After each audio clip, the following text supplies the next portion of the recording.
श्री शिव महापुराण का पहला अध्याय। महात्म्य। पहला अध्याय। नरक लोक वर्णन करूं 28 प्रकार, शत रौरव 40 शत मंडल जावे पार। सौनकादिक ऋषि तथा अन्य मुनिजनों ने भगवान वेद व्यास के परम पौराणिक शिष्य श्री सूत जी से विनम्र शब्दों में हाथ जोड़कर प्रार्थना की कि हे महात्मन, आपने पुराणों में श्रेष्ठ श्री शिव महापुराण को अमित फलों को देने वाला तथा समस्त वेदों और उपनिषदों का सार कहा है। सो हम सब इस शिव पुराण के महात्म्य को श्रवण करना चाहते हैं। आप कृपा करके हमसे शिव महापुराण के महात्म्य का वर्णन करिए।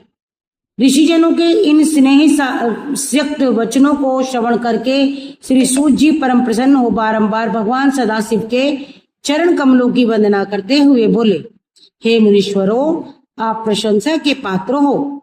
आपकी भगवत भक्ति देखकर मेरा हृदय अति प्रसन्न हुआ है।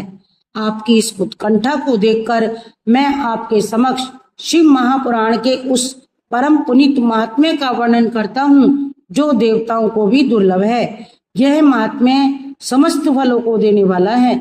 इसके श्रवण मात्र से ही प्राणी भगवान शिव की असीम कृपा को प्राप्त करता है, क्योंकि इस महापुराण का वर्णन सर्वप्रथम भगवान सदाशिव ने अपने ही श्री मुख से श्री सनत कुमार जी से किया था।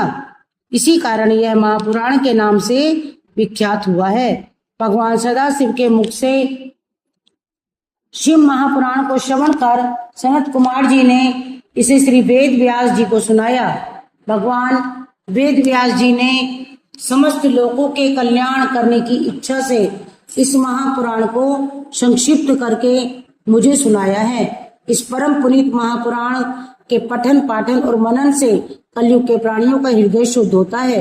वे सत्य पर आरूढ़ होकर भगवान शिव की भक्ति को प्राप्त करते हैं। इस महापुराण के श्रवण मात्र से ही राजसूय यज्ञ का फल प्राप्त होता है। हे मुनिजनों, इस महापुराण के श्रोताओं को शिव रूप जानकर उनकी चरण रज लेने से ही प्राणी के जन्म जन्मांतर के पापों का विनाश हो जाता है। यदि प्राणी के पास समय का अभाव हो तो वह दिन में थोड़ा सा समय निकालकर ही इसके पाठ को श्रवण करे। ऐसा करने वाले प्राणी के समस्त क्लेश नष्ट हो जाते हैं। उसे समस्त प्रकार के दान और यज्ञों का फल स्वतः ही प्राप्त हो जाता है। इस महापुराण का श्रवण और भगवान शिव का नाम संकीर्तन कल्प वृक्ष के समान फलों को देने वाला है। पापी जनों और अधर्मियों के लिए यह महापुराण साक्षात अमृत घट के समान है। जिस तरह अमृत का पान करके प्राणी अमृतत्व को प्राप्त करता है, उसी तरह इस महापुराण का श्रोता अपने तथा अपने परिवार के समस्त प्राणियों के भी पापों को नष्ट करके सुखों को प्राप्त करता है।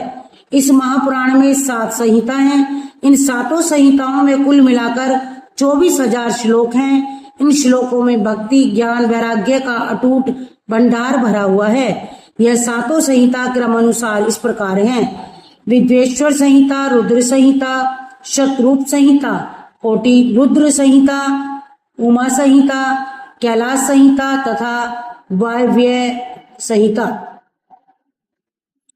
इन 7 संहिताओं वाला शिव महापुराण परम दिव्यता को प्राप्त है। यह प्राणी को परम गति प्रदान करने वाला है। जो इस महापुराण को पूर्ण रूप से पढ़ लेता है, वह प्राणी भव सागर के समस्त बंधनों से छूट जाता है। हे मुनिजनों, यह वह प्राणी महान दुर्भाग्यवान है जो मानव देह धारण करने के पश्चात भी इस महापुराण को न तो पढ़ता ही है और न ही सुनता ही है। वह जीवन भर अज्ञानवश भ्रम रहता है। शिव महापुराण मुक्ति को प्रदान करने वाला है। जिस घर में यह महापुराण रखा जाता है, वह स्वतः तीर्थ हो जाता है। इसके प्रभाव से अश्वमेध और सहस्त्रों वाजपेयी यज्ञों का फल प्राप्त होता है। जो प्राणी इसे भक्ति पूर्वक श्रवण करता है, उसके कोटि कोटि जन्म के पाप स्वतः नष्ट हो जाते हैं। गंगा जैसी परम पुनीत नदियां और 7 पुरी तथा गया आदि तीर्थों का जो फल होता है, वह इस पुराण के फल के सम्मुख ही है। जो प्राणी शिव जी के चरणों में प्रीति स्थिर करके इस पुराण को पढ़ता है, वह निश्चय ही परम भाग्यशाली है। जो मृत्यु के समय इस पुराण को श्रवण करता है, वह सीधा शिवलोक को प्राप्त करता है। जो इस शिव महापुराण का सत्कार रेशम के वस्त्रों से करता है वह सर्वथा सुख प्राप्त करता है। यह पुराण भगवान सदाशिव का सर्वस्व है। यही महापुराण धर्म, अर्थ, काम और मोक्ष को देने वाला है। अध्यात्म का ज्ञान करने वाले प्राणी को इसका सदैव सेवन करना चाहिए।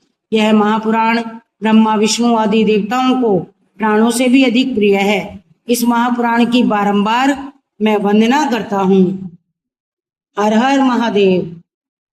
तो ये था महापुराण का आज हमारा प्रथम अध्याय, और मैं पूरे सावन आपको एक एक अध्याय सुनने का पुण्य प्रदान करूंगी। तो आप इस चैनल को सब्सक्राइब करें और मेरे साथ जुड़े रहें।